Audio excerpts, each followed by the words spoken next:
ITV has been thrown into crisis mode tonight as the scandal surrounding Phillip Schofield's affair with a colleague on This Morning threatens to spiral out of control. In a series of dramatic developments, channel bosses are feeling the heat after claims that the young staffer was paid off by the broadcaster after the relationship ended. Plus, executives are expected to face a televised grilling from MPs as soon as next Tuesday when they're hauled before a Commons committee. Well, this all follows Eamonn Holmes' claims that Schofield would take his lover out for playtime on Thursday nights, followed by trysts at his £1 million London bolt hole near the studio. The former This Morning presenter accused ITV of a total cover-up, saying those in authority had to know because the young man would be ferried between Schofield's flat and work in taxis paid for by ITV.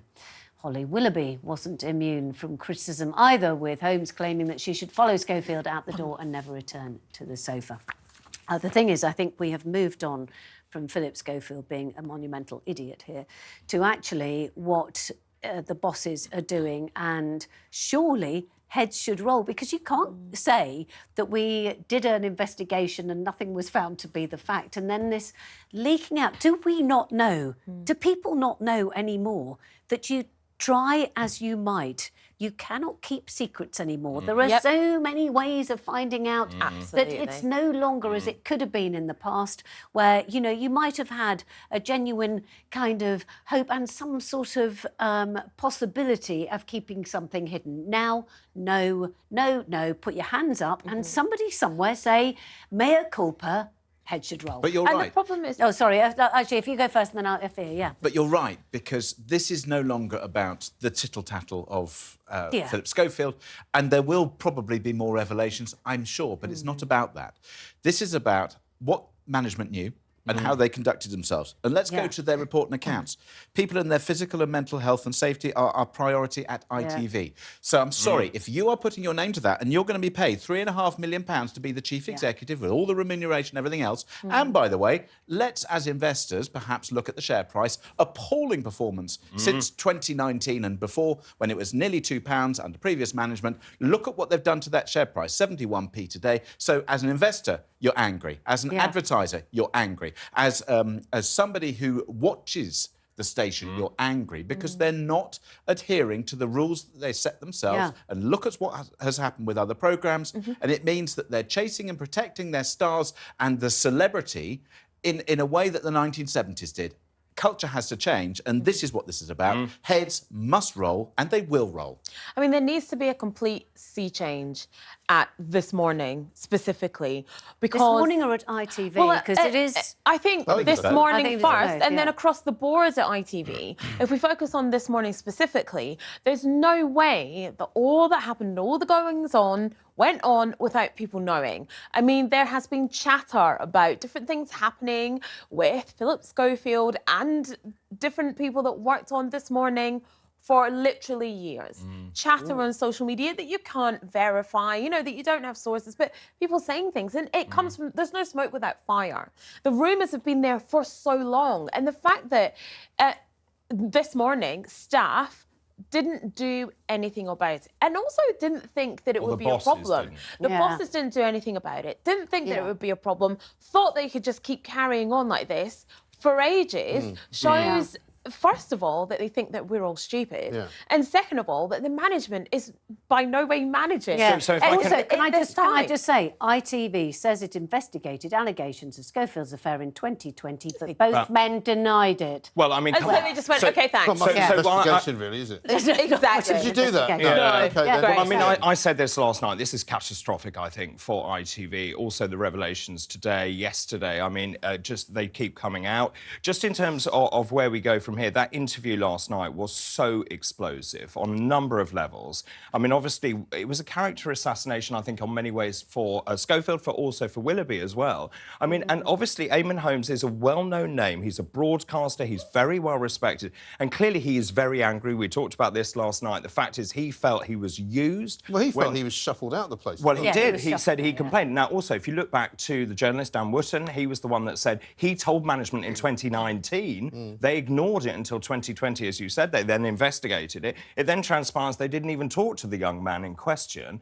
And when you then look at these other revelations, you're not telling me, and I said last night, this is about what did ITV know and when did they know it? Now, you're not telling me they didn't know about the taxi. Also, they're dealing with it like all companies that find themselves in a bad place. They've got to a bad place because they're not very good at running the company, and they're now making it worse. Yeah. Because instead of holding their hands up and saying, all right, this is what we think happened, and we made these mistakes very quickly and get it done and dusted. I'm talking to people now every single day who saw Schofield and this guy out together on the town, saw them in private clubs, saw them in restaurants, saw them... I mean, practically the only place he didn't go with him was to go and look at the Queen's coffin. You know, I'm surprised he wasn't trailing behind them there, because he went everywhere else with them. And the idea that ITV didn't know that... But this is the point, which is, as you said, this is about the culture of being able to speak out within a media organisation and to have, if you're going to make those statements, it goes right back to those statements.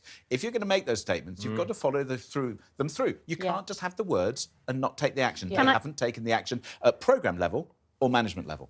Got some more revelations from the Eamonn Holmes interview. This is tonight. He says ITV is a den of iniquity. He's talking about Phillip Schofield coming out as gay and said the acting is amazing, and then claims bosses this morning did anything to indulge Phil and Holly. All comments, actually, which we have already addressed. Well, and also last night they said, you know, he made it very clear what Phillip wants, Phillip gets. The fact is ITV management seemed to run round after Phillip. In fact, many people working in this morning also feel for the first time they can actually say something. This is what I'm understanding. And certainly, and James's point is really valid, in terms of investors, they've lost £2 million in ad revenues, Arnold Clark pulling out, also the share price for ITV. I actually think the containment strategy from ITV is woeful, because actually what they need to do is to own this. Well, this is what I'm saying. They're trying to answer the questions by doing exactly what they've done for the last 4 years. Which is nothing. Which is Stonewall. Yeah, and bury their heads in the sand. And when they say, you know, James, you were saying that ITV said that they have a duty of care, but clearly they don't have a duty of care. They have a duty of sucking up to their biggest stars, a duty of sucking up to Phil and Holly. What about this young man in question? I agree. What about all the staffers? You know, the producers, the runners, the assistants that work on that show, the ones that are grinding. And can we and also now just bring feel this... a bit rubbish about the fact that they work there? But also, if you are talking about a duty of care, and I mean, we do have to also say, you know, Phillip Schofield is also a human. He's been an idiot. Look and what also, happened to Caroline it's a Flack. duty of care. Look at what happened with Caroline Flack, and it's a duty of care Yeah. to him and to Holly as well, to actually, you know, support them. And actually, it would have been more supportive if they'd have actually challenged this earlier, sorted it out earlier, and then maybe even kind of, you know, actually done it. I just wanted to bring in the fact that the Prince's Trust has now dropped Phillip Schofield as an ambassador. The charity is saying, in the light of his recent admissions, we've agreed with him that it's no longer appropriate to work together.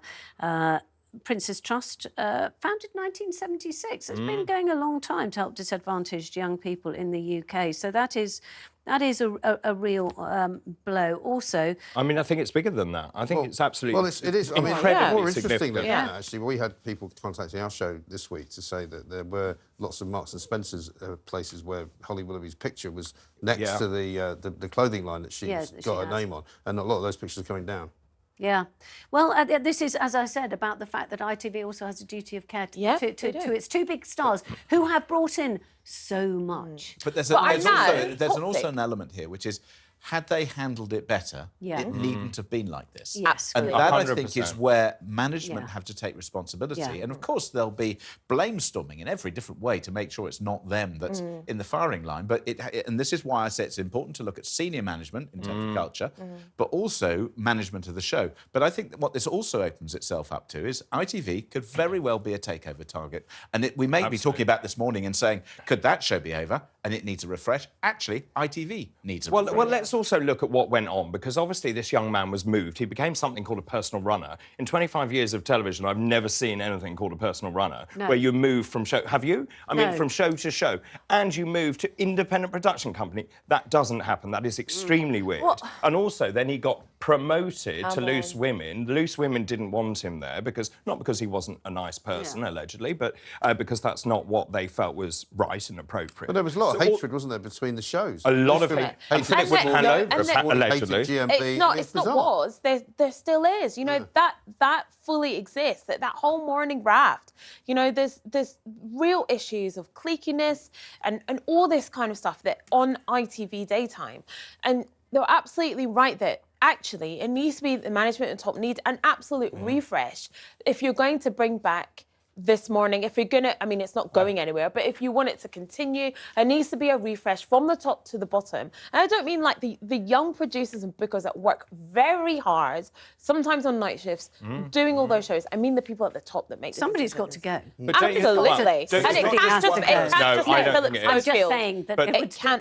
But even Diane Nelms has said that today, this morning is over. It has to go, and I think. But that's the other right. issue as well, and James kind of made a point of this, is that there's a lot of money swishing around in here as well. He may have been paid off. Loads of other people may have been paid off. There may have been all sorts of NDAs signed. Boards and executive members of boards will ask questions about, well, how much money did you actually spend on shutting people up? I'd be furious about that. Well, I doubt if it's the last time we're talking about this.